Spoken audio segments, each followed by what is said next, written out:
Today we're going to talk about the KinTek Stopped Flow software and each of the menu items and controls within each menu.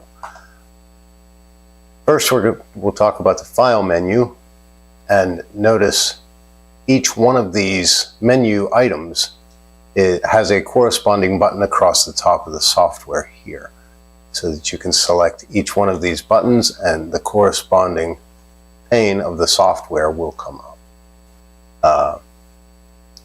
So in the file menu we have New, Open, Save, Save As, Export, and Overlay controls available. The New control simply discards any data that you have on the screen and starts a new data set.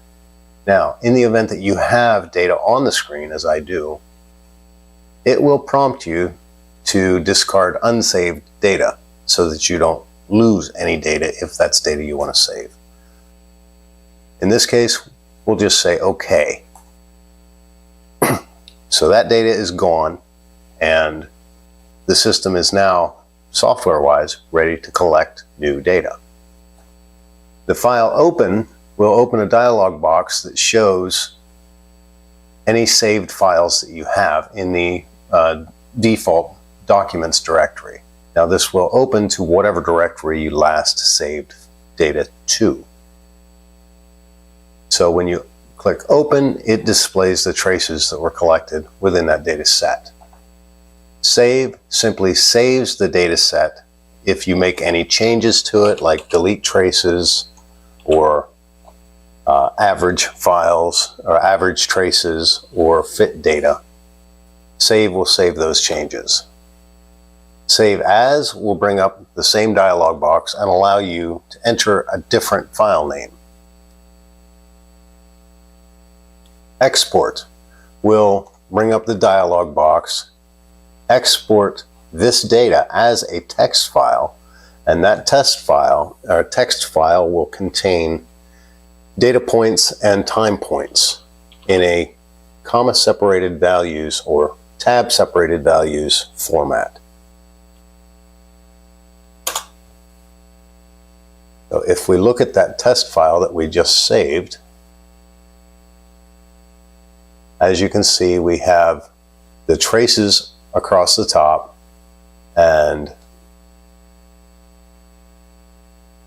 the first column is always going to be time, and then you have trace 1, trace 2, trace 3, all the way across. This is for exporting the data and importing it into other software programs such as Global KinTek Explorer.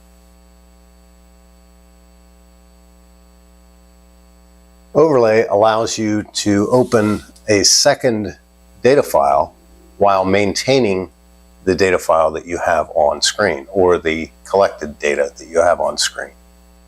It simply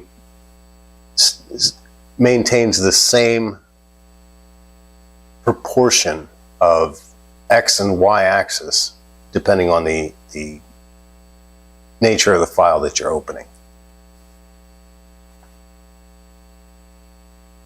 Under these controls, you have file name that shows you where your test reaction file or where the data that you have is currently stored. It has a place for comments, the syringe contents, and it also has an option to auto file name. And this will do nothing more than use this root name and whatever number you have here under number. That can be changed.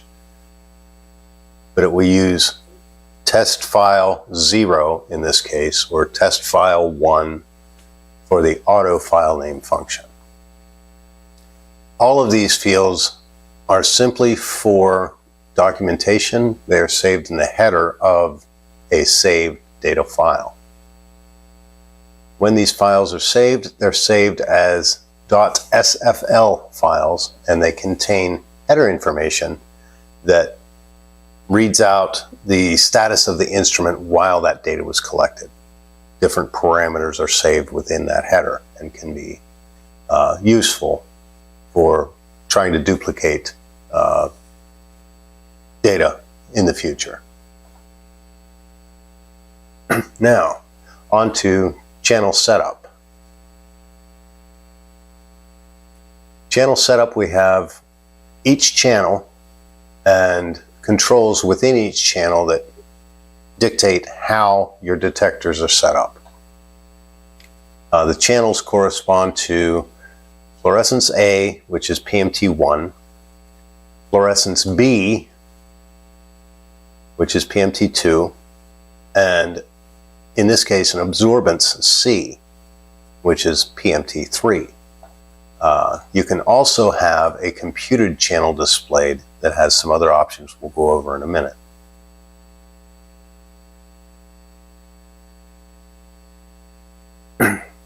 Under each channel, you can select to have the data collection on, the display on, the PMT on or off, and there's an auto set function, and it allows you to set your dark current and reference readings. When you click on the data collection control, which is the label of that particular channel, notice the display also turns off. You can turn on the display for any given channel, but have data collection turned off. This is so that you can compare perhaps fluorescence B with data that you've collected previously on fluorescence A channel. And that way you can have live data here and recorded data here. Each time you click the channel label, it will toggle data collection on or off. It's very important you keep that in mind. That way you're not attempting to collect data on a channel that is displayed, but collection is actually turned off. The PMT on or off, the only way that you can turn the PMT on is to either click the auto set button, which it will set a PMT high voltage level here automatically for you, or to highlight that field and enter a value, and that will turn your PMT on. And then you can turn the PMT off by clicking PMT off.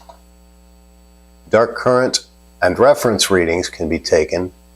It will, if you do not have the auto shutter available, it will tell you to close the shutter to make dark current readings. And then it will tell you, once it's made the reading, it'll tell you to open the shutter to restore normal operation. Notice we have now a minuscule dark current reading listed under set dark. Reference is the same way. It'll prompt you to open the shutter to read the reference measurement. If you happen to have an automatic shutter installed, those prompts will not come up. The system will simply open and close the shutter for you when needed. The signal readout gives you the live signal reading that's also depicted up here across the header for each channel in a numeric value. PMT high voltage, PMT HV, which stands for high voltage, gives you the reading of the amplification for each one of the PMTs.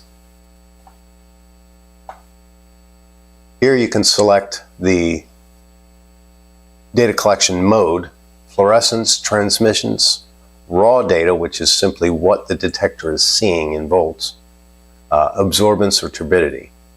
Now with PMTs 1 and 2, absorbance is not available because they are oriented 90 degrees from the source. PMT3 absorbance is available because it is the PMT that is in line with the signal, with the light path.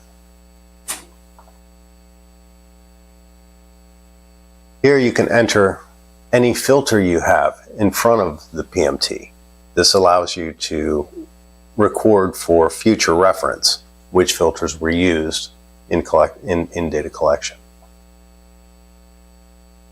Each one of these channel fields has a plus or minus field that you can click to shrink those fields down. just to make the interface less cluttered.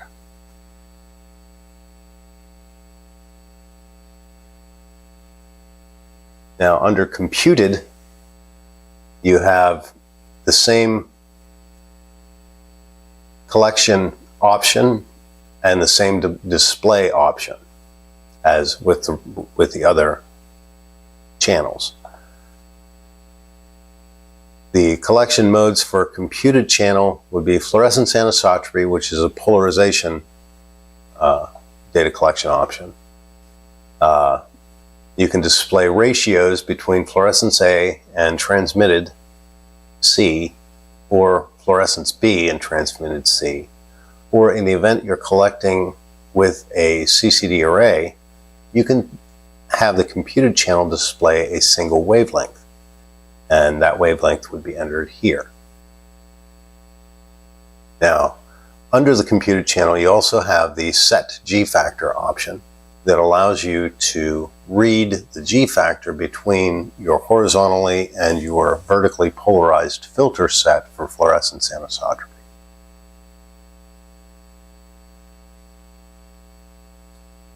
Next, we have the data collection field. This allows you to collect data, fit the data, or stop collection if you have a long time point and there's an error in setup somewhere. Multiple shots gives you the option to set up and collect maybe 10 shots without having to hit collect data. This is useful if you're collecting maybe a 5-minute time point and you don't want to monitor the system for all 10 shots that you might be collecting. You can just tell it, we want to collect 10 shots, hit collect data once, and it will collect all 10 shots without user interaction. Shots remaining gives you a count of how many shots you have left with each collection, and it's based entirely on the position of the motor drive platform with relation to how much solution is left in your syringes.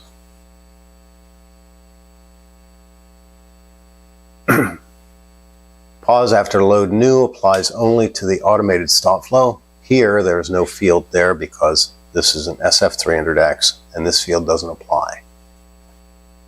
Time delay between shots is a value of time in seconds in the event you're collecting multiple shots. Perhaps you want to wait a half a second or more from one shot to the next to allow your samples to settle within the drive syringe. The temperature reading, this is a temperature reading of the probe that is inside the syringe chamber. It's controlled by your water bath, temperature controlled water bath.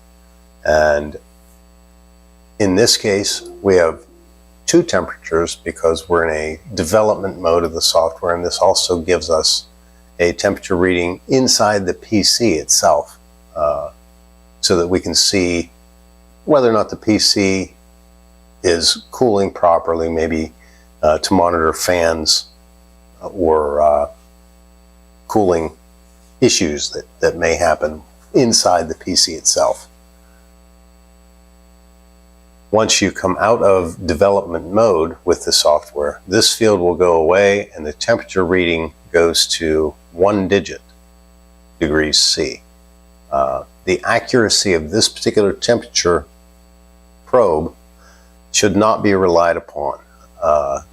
It is only good to plus or minus 1 degree C. The time setup for each collection is listed here.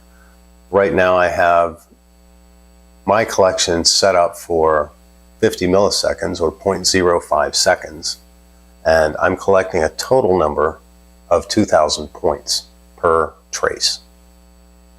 I can also opt to collect a T2 time point that may have a longer period or a greater number of points depending on a curve that you want defined better. This is handy if you have a reaction that has a very sharp curve at the beginning of a reaction and a long drawn out curve for the next several minutes for the remainder of the reaction. That way you can have your first T1 time of 50 milliseconds and these 2,000 points in the first 50 milliseconds, and then for the remaining 2 minutes you can have another 500 points define that, or 1,000 points. It gives you some flexibility on defining curves with points. You can also collect on a log time format, and this allows you to specify the first log time interval in milliseconds. Oscilloscope mode will display in the trace area exactly what your detectors are seeing at any given point. I turn the oscilloscope mode on. If it's on and it's in DC mode, that means it's going to display the entire scale from 0 to 10 volts of your signal area.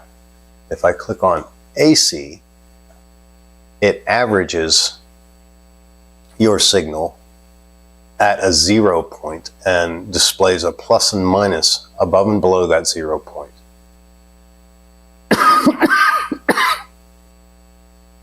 Excuse me. This is useful if you notice you have data anomalies such as oscillations or some sort of transient that comes up with your data.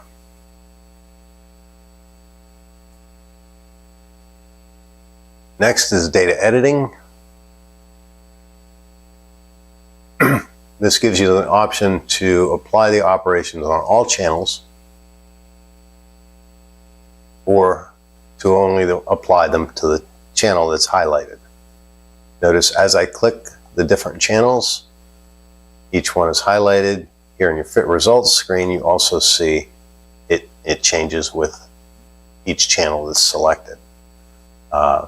If I have apply operations on all channels selected, as I select a trace in fluorescence A channel, it also selects the same corresponding trace in the absorbance channel or any other channel that you have data collected. In this select, you can either select all, you can select none.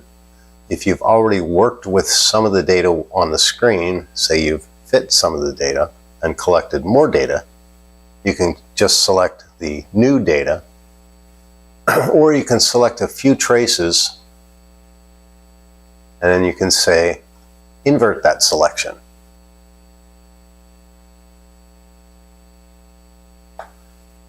Delete traces after averaging. If this control is selected, when you average your traces that you have selected, it deletes any traces that make up that average trace. This is a handy feature when averaging multiple traces, because once you average the traces, the only trace left on the screen is the one average trace, and it allows you to see it much easier. Unfortunately, if you've got that selected and you haven't saved your data first, once you average these traces, that data is gone. It has all now become the average trace and you cannot get it back. So use that option with care. In this case, I know that I have saved all of this data, so we can select all and average that data, and it shows you a single trace that is the average of all of the data that was on the screen.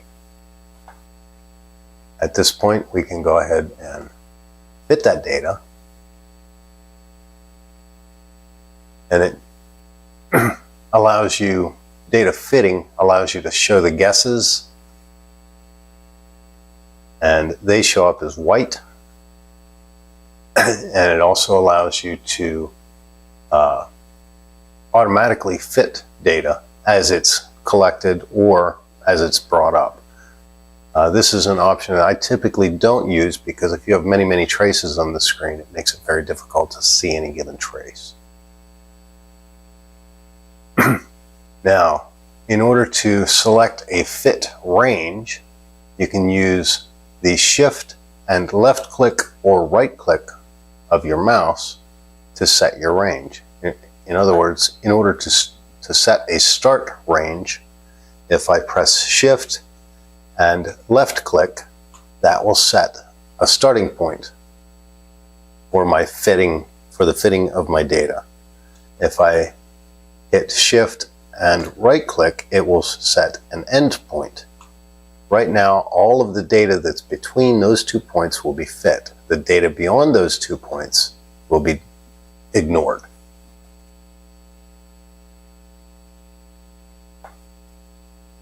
And then there's also the option to clear that range.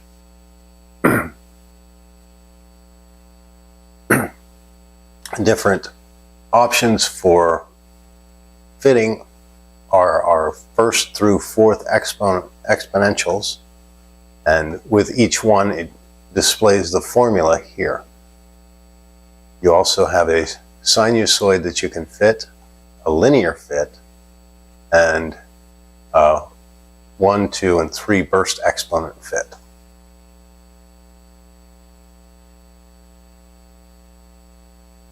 Next is fit results. If we fit the data that we have on screen, I will go ahead and open our data file again.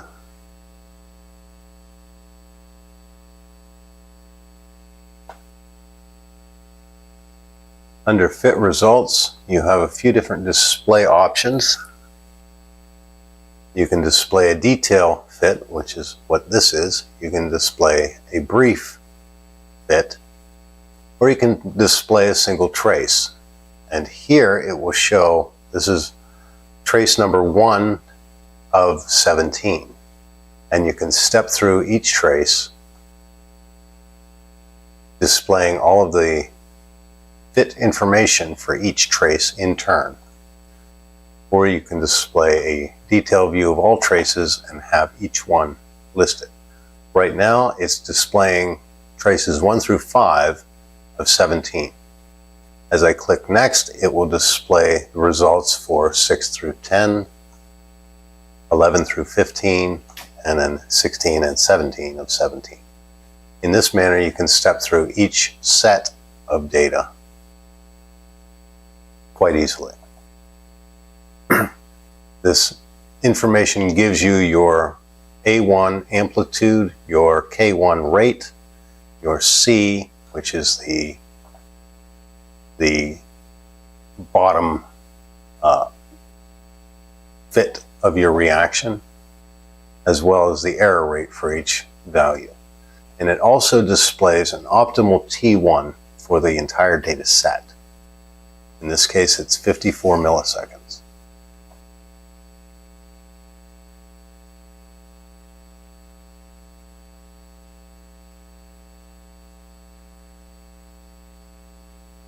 Under plot control, any given change that you make here only selects the selected plot.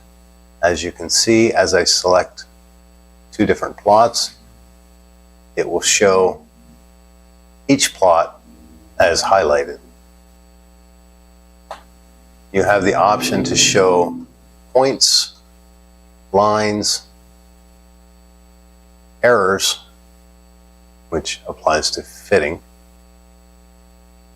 guesses, and fits.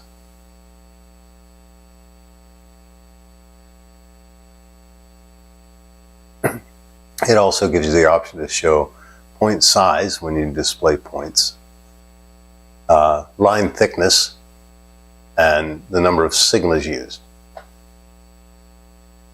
Your plot range is either automatic or user defined.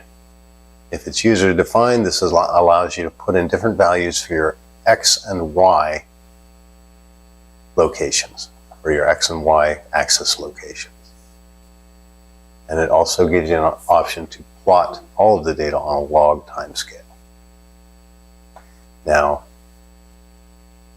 this plot control also allows you to zoom in As you can see, you can either zoom in with a mouse click and drag, or you can zoom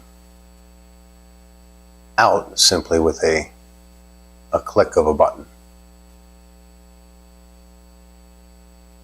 Now you can reset ranges, which will set the display back to the extent of your plot area, and you can export any given plot data. All of these traces will be exported from 0 to about 18 milliseconds here. If I hit export plot data, it will export whatever is in this plot to a text file.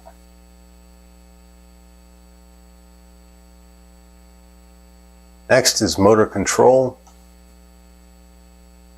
This gives you the motor status. Currently it's OK.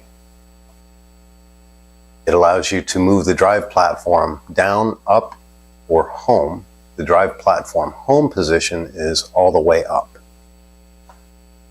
It also reads out the current position as well as the current set endpoint. It gives you the option to set the endpoint, in which case you would move the platform down to its endpoint where your syringes are empty and click set endpoint, or it gives you the option to simply move to endpoint.